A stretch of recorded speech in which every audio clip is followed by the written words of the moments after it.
All right, shalom and shalom. Wa barakatham, peace and blessings to the believing brothers and sisters. You Akim and Yakwath. I want to give all praises, infinite honor and glory to the God of heaven and earth, Yahweh, Bahashim Yahweh Shai, Bahashim Rakakwadash.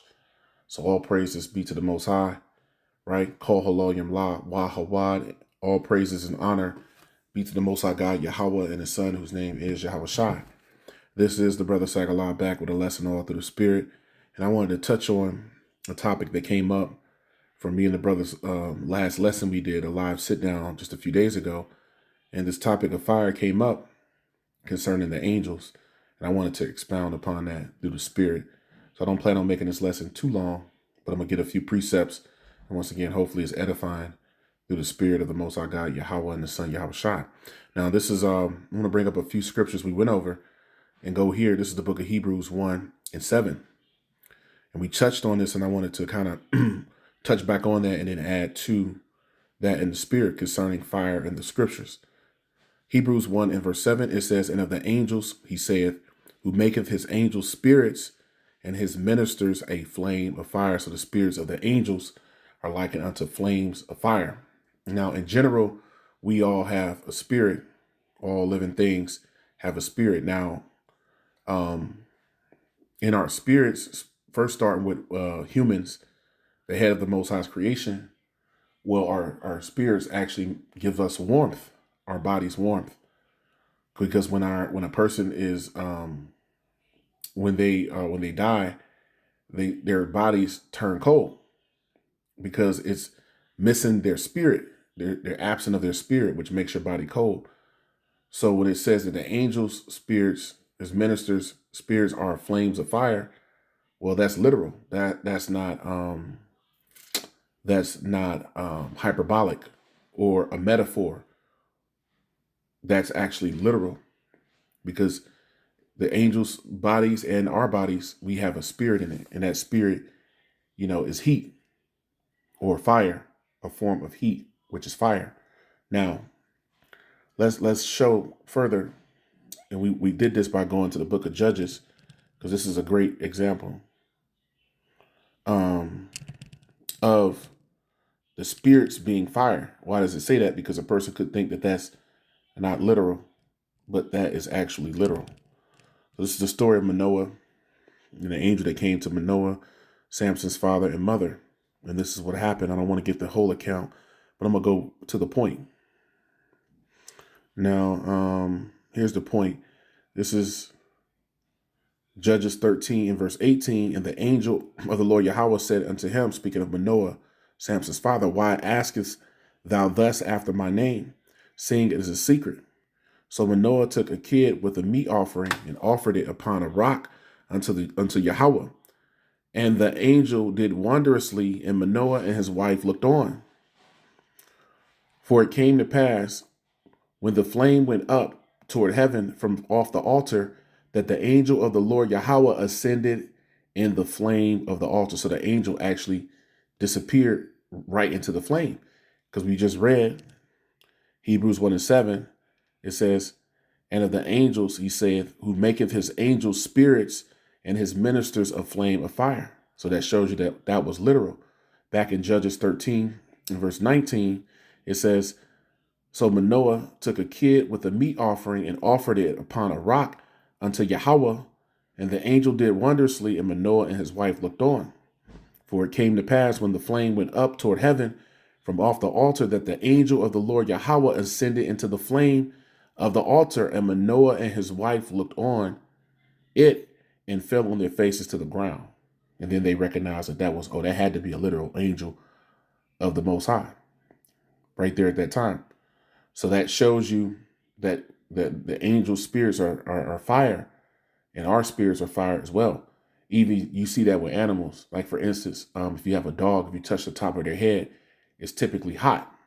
But when anything, dies or passes away, right, even animals or people, they're not hot anymore. They become cold, actually, because their spirits are actually hot, which is likened unto fire. I just wanted to touch on that through the spirit of Yahweh Bashim Yahushua. Now, why is that important? Because we know that fire, actually is used to break things down. Fire is used to break things down, to destroy things through combustion. And when things are destroyed by the fire, when it's lit, when it's ignited, it brings whatever actually that becomes inflamed. It breaks it down to its lowest form, to its lowest molecular form. So that's one of the things that happens through fire. Now let's show this in Deuteronomy 4. Speaking of the Most High, Yahweh, speaking of him, the Most High, God, the Heavenly Father.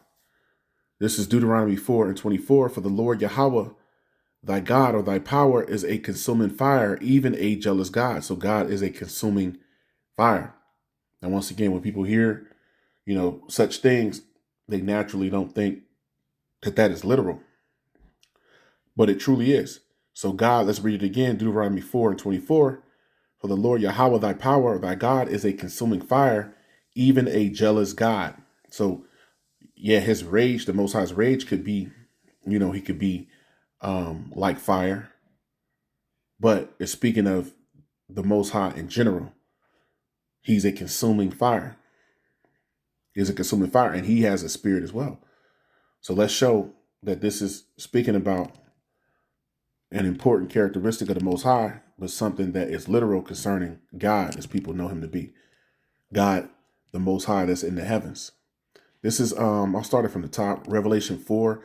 You see here, the heading here is seen in heaven, worship in heaven. This is what goes on in the spiritual realm. Revelation 4:1. And after this, I looked, and behold, a door was open in heaven.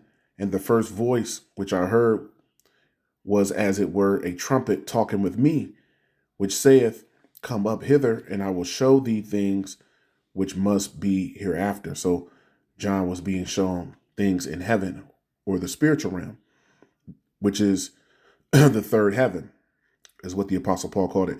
Revelation 4:2. And immediately I was in the spirit, and behold, a throne was set in heaven, and one sat on the throne. And he that sat was to look upon like a jasper and a sardine stone. And there was a rainbow round about the throne, speaking of the throne of the Most High God, Yahweh. It says, and there was a rainbow round about the throne, in sight like unto an emerald. And 20, it says, and round about the throne, it says, were 24 seats. There was a 24 elders, right? And upon the seats I saw 24 elders sitting, clothed in white raiment, and they had on their heads crowns of gold. This is a part of the heavenly council.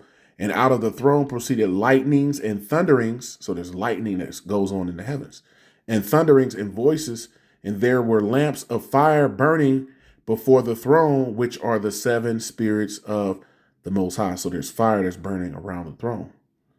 Now let me add to that, just speaking about, get a few examples why the Most High is a consuming fire.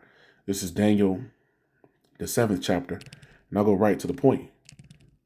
Daniel 7 and verse 9, it says, and I beheld till the thrones were cast down, and the Ancient of Days did sit, which is another way that the Most High is called, right? Another title for God, for Yahweh, is the Ancient of Days did sit, whose garment was white as snow, and the hair of his head like the pure wool. His throne was like the fiery flame, it says, and his wheels as burning fire. Let's read that in the NLT concerning the Most High God, Yahweh, and being in the spiritual realm and his throne. Daniel 7 and 9, I watched as thrones were put in place, and the Ancient One sat down to judge. His clothing was as white as snow, his hair like purest wool. He sat on a fiery throne with wheels of blazing fire. So that's speaking of being in the spiritual realm. And we just read in Revelation 4 that there's fire all around the throne of the Most High. So these things are literal. These things are literal. Now, it does say this, and I want to make a point again, and I spoke about it. I want to just go back and make a point on it. It says this about our own bodies, which is heat, which is like unto fire. Ecclesiastes 12:7. So when a person passes, I wanted to get this point here. Came up back to me in the spirit. When a person dies, or if anything dies that has breath, right? These living spirits here on the earth, when they die, that spirit leaves and it goes back to God, to Yahweh. This is Ecclesiastes 12:7. Then shall the dust return to the earth as it was. Speaking of your body, it dissipates, it decomposes. And the spirit shall return unto God who gave it. So every spirit that's here on the earth belongs to God. I want to make that point. This is Hebrews 12 and verse 9. Hebrews 12:9, it says, furthermore, we have had fathers of our flesh, which corrected us, and we gave them reverence. Shall we not much rather be in subjection unto the Father of spirits and live? So all of our spirits go back to the Father of spirits, the Most High God, Yahweh. He's the Father of spirits. So all spirits, right, that fire that, enlightens man and gives life, that same spirit goes back to God, the Father of all spirits. Now, and that's fitting, because all spirits actually belong to the Most High. So fire is used, scripturally quite a bit, and these are just some examples, because the essence of the Most High Yahweh is like fire. That's the essence of Yahweh, the Most High God, is like fire. Now, we touched on how our spirits are like that as well.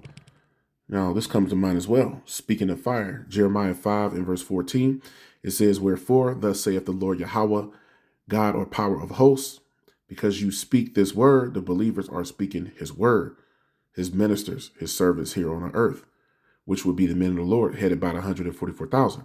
Because you speak this word, behold, I will make my words in thy mouth fire, and this people wood, and it shall devour them. So the word is likened unto fire.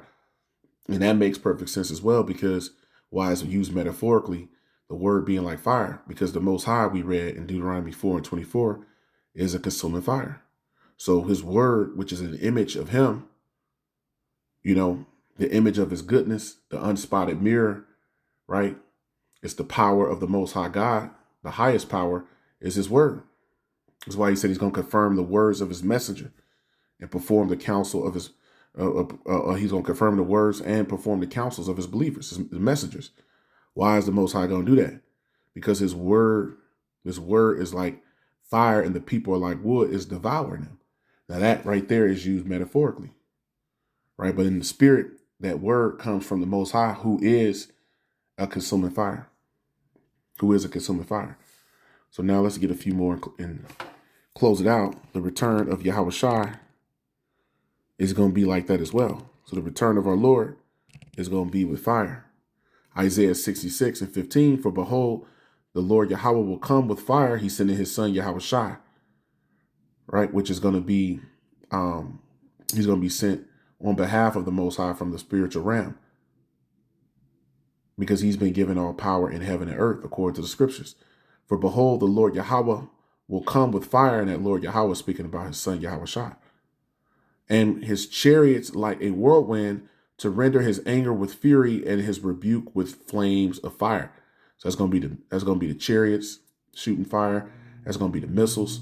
All that's the rebuke of the Most High. Continuing on, for by fire and by his word, see, we read his word, just a second ago, was likened unto fire, and the people like wood, and it would devour them. For by fire and by his word will the Lord Yahweh plead with all flesh. And that word could be used both ways, Yahweh Shai, but by his literal word. The Most High is actually speaking these things into existence through his men by having them come out and publish or make public the word day and night. For by fire and by his word will the Lord Yahweh plead with all flesh, and the slain of the Lord Yahweh shall be many. So by fire and by his word, which those two are synonymous in the spirit. And that fire is a cleansing agent. So that's why he's sending Yahweh Shai, right, back to actually make good on this, and to bring fire to the earth. And I didn't want to go into all those scriptures, but there's countless ones. This one kind of encapsulates that as a whole.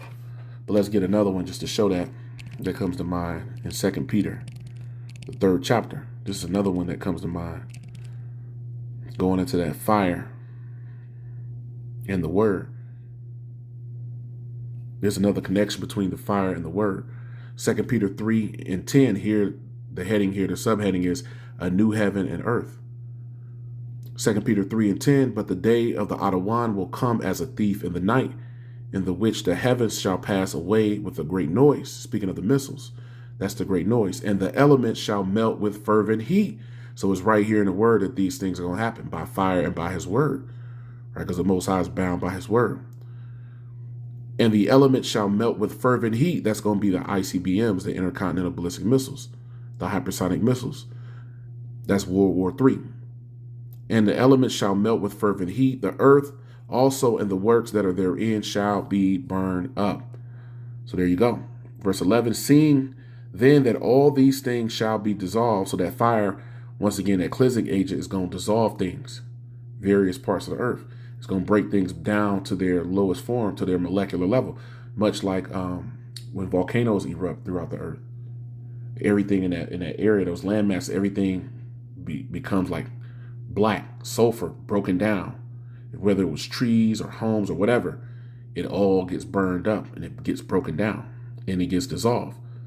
Seeing then that all these things shall be dissolved by what? The fire.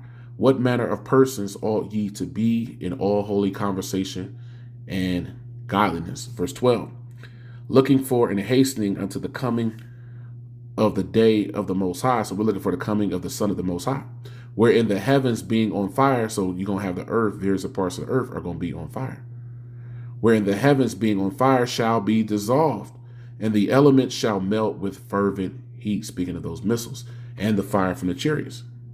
Verse 13, nevertheless, we, the believers, according to his promise, we're looking for the promises. Look for new heavens and a new earth wherein dwelleth righteousness. So we're looking for the new heaven and new earth where peace and righteousness is going to reign forever and ever. When you read like in Zechariah, the 8th chapter, when you read it from the top, we're looking for that new heaven and new earth. Revelation 21, when you read it from the top on down. So that's what we're looking forward to, is the promises that come on the other side of this devastation that's upon us, which is known as Jacob's trouble, the time of lawlessness and unrest all around the earth.